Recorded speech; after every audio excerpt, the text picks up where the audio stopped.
If I were starting over as a new real estate agent, this is exactly what I would do. First thing that I would do is sit down and think about who I want my ideal client to be. And I would get really specific on who that avatar is because that's who all of my messaging would need to be geared to. So for me, that would be relocation and upsizers. Those are two ideal clients that I work with a lot. And over the years, that has evolved. So don't feel like by narrowing down your ideal client, you are limiting yourself or putting yourself in a box because you're not. If you try to talk to the masses and talk to everyone in your messaging, you are not going to land with anyone. That old saying of there's riches in the niches still applies even now in 2025 because you need to know who you're talking to. You need to be able to identify their pain points and make them feel seen with your messaging because that's what's ultimately going to build trust with them and eventually cause them to want to reach out to see about working with you. So that's without a doubt the first thing that I would sit down and do. Who is it that I want to work with and cater my messaging and copy to? And I would get really, really specific. I'm talking, where does this person live? Where do they work? What kind of car do they drive? Where do they like to hang out on the weekends? Do they have kids? Do they have hobbies? You really need to drill down to who this avatar is. And I can't even say that I like using the word avatar. I use it because everybody understands what I mean. But you're talking about a person. Picture that person. Think about their lifestyle. Think about what they are doing on a daily basis, where they're going, where they're eating. Do they go to the movies? Do they play sports? There are so many details into this, and this isn't going to be something that you sit down and knock out in an hour. When I was crafting my ideal client and really thinking about who it was I wanted my messages to go to and hit with, it took me a couple weeks of just constantly jotting notes down. And that's what I would recommend doing. Then, once you know who your ideal client is, the next thing that I would do is determine how it is that I'm going to lead generate. And this is something else that is going to take a lot of thought and detail because we're all different. I will die on the hill of every lead generation strategy works, but every lead generation strategy doesn't work for everyone because we're all different. We all communicate differently. We have different personalities. So you have to look within when you are picking these lead generation strategies. And if I were brand new, I would only pick one. And that excludes sphere of influence, something like that. That's always going to be a given. But as far as one of the actual strategies that you are going to be working and wanting to become an expert in, to start out, I would only pick one because you are going to be learning something new, and that takes a lot of bandwidth and it takes a lot of time to study that strategy to really become an expert in it. And then once you become an expert in that strategy, you could add one, maybe two more. You really don't need a lot of lead generation strategies. You just need to be really freaking good at one.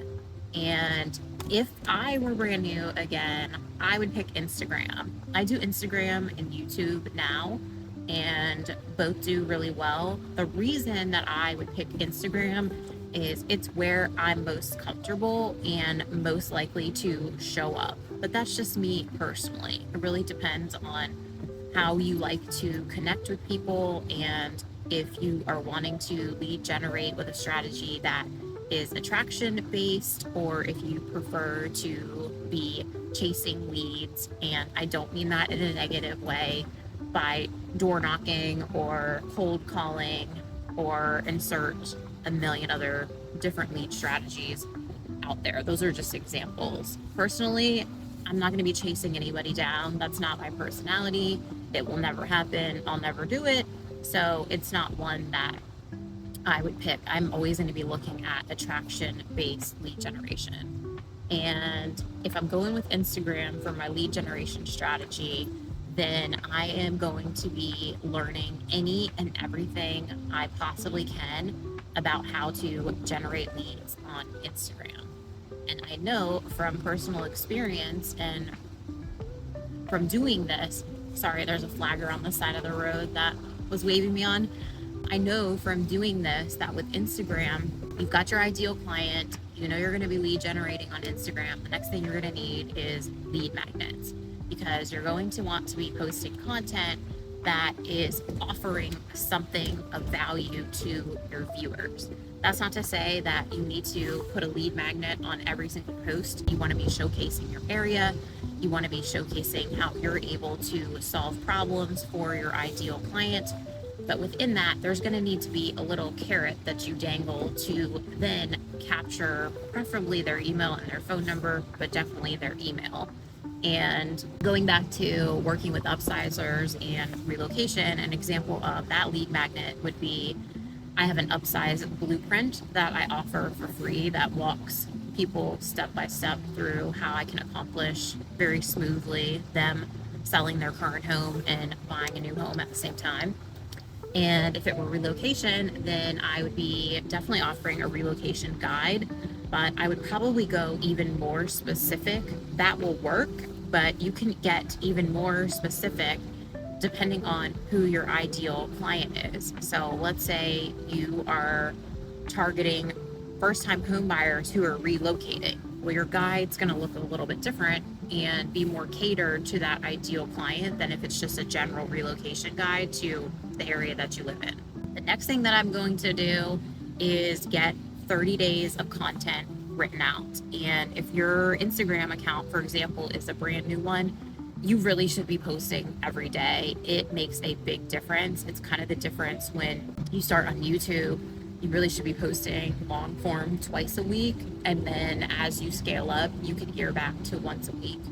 But I will say within that, and particularly for a new real estate agent, you also want to make sure that you are selecting a posting schedule that's realistic. If you aren't on Instagram at all, have never been on Instagram, and you're going to be learning the platform, I promise you, you're not going to be able to keep up with posting every single day. It takes a lot of work, it takes creativity, and it takes time. So you want to start small with something that you can be consistent with. It's better to be consistent than really go all in and post for a month every day and then drop off the map. So pick a cadence that you are going to be able to sustain. And that's why I recommend getting 30 days worth of content already drafted and ready to go. I would recommend that for YouTube too, because it gives you a cushion to then be able to keep that pace up and not get to the point where you're completely out of content and you need to come up with something to post that same day. Take that pressure off of yourself. While I'm working on my lead generation strategy and getting that up and running, I would also make sure that I am going to either a local coffee shop. I like to pick a small business for this. Local coffee shop, happy hour, a restaurant, somewhere that you would just normally hang out, and maybe you already do, where you would just hang out and you are going to go there at the same time every single week, week after week. I have an agent who I'm friends with, and she used to work with me when I had a brokerage. And she would go to the local coffee shop that was right around the corner from her house every single Tuesday from 8 to 12. And she did this for months, actually years she did it. The entire time that we worked together at the brokerage, that was her Tuesday morning. And she got to know all the baristas there. She knew the regulars that would pop in there. And what she would do is have work planned. Most of hers was she was just going there and getting her content written out.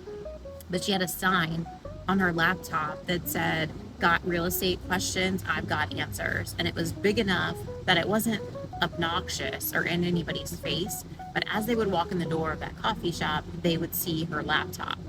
And she would get asked questions on a regular basis she helped one of the baristas, buy and sell 6 properties, and she closed 4.5 million in her first year of doing that from customers that were coming into the coffee shop. And it was just simply because she was there, she was approachable, she would make eye contact, say hello to people, and that just opens the door to make them feel comfortable to ask you a question. And she had to do the work anyways, so you're leveraging your time by getting yourself out there outside of your home where you could meet someone. But you have to do it consistently because people need to start to recognize you and see that you're there on a regular basis in order to feel comfortable to then approach you with a question. And it's not going to be a one-time thing. It's something that I would build into my schedule once a week. Whatever it is that you choose, you're going to this certain local business, you're working from there, and you're making connections over time. You're going to be working anyways, so you might as well get yourself out and about to be able to build rapport with people you don't already know. The other thing that I would do, if it's in my budget, then I'm of course going to have a CRM, but if it's not, no problem. I didn't have a CRM for years when I got into real estate. Didn't hold me back. Just use a spreadsheet. You want to make sure that you are capturing people's contact information, because I think that it would make a lot of sense as a new agent to build my email list. Instagram's great, but it's rented ground. Same thing with YouTube. Getting those emails is going to implement stability into your business. And once you're ready and the leads are rolling in, you're getting email addresses, you should then start an email newsletter. And I would market my email newsletter to get signups on Instagram. Stories is a great place to offer people to sign up for your monthly newsletter that has community information, real estate information, nothing generic in that newsletter. I won't go too far down the rabbit hole on that, but your email newsletter, it is such a great tool to implement into your business. I should have done it much earlier than I did in mine, and I think that it's really important for new agents to start early with this habit. And you could share what's going on as far as local events in your area, maybe a new restaurant open, maybe there's a festival, a little bit about real estate, and make sure that it's really personalized. You want to share something about yourself too. We don't do any canned email newsletters. That's the quickest way to get unsubscribes and get marked as spam. The other thing that I would make sure that I'm doing if I was a brand new real estate agent, again, is tapping into my hobbies. Whatever you like to do, whether it's going to the gym or going to play golf or book club or insert all the other hobbies that we could possibly think of. We all do things in our daily life that we just enjoy. Remove real estate out of the picture. This should just be something that you as a human enjoy doing. And what that's going to do is also get you out of your house. It's going to get you around other people and make connections. And maybe you already have a hobby and you're already doing it. If that's the case, great. I promise you, real estate will come up. It takes all the pressure off. It's just something that naturally comes up in conversation the more people know that you're an agent. And don't go in hot and say, hey, I'm a new real estate agent. Just be a human and have normal conversations.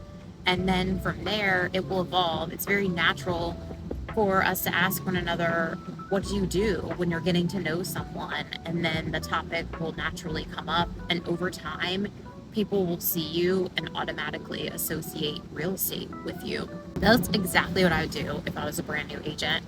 It doesn't have to be overcomplicated. It doesn't have to cost a ton of money. You can really bootstrap your real estate business. And if I were new, that's what I would do, because you don't want to start spending money that you don't have yet. You can implement all of the bells and whistles once you get a few closings under your belt and reinvest back into your business. You don't want to take on a bunch of debt trying to do a bunch of different things to get your real estate business off the ground, because honestly, you don't have to. So there's no reason to put yourself in the negative before you even close a couple deals. If you have any questions, drop them in the comments below, or you can always reach out to me on Instagram. You'll find me at Amanda S. Davidson. And until I see you on the next one, thanks for watching.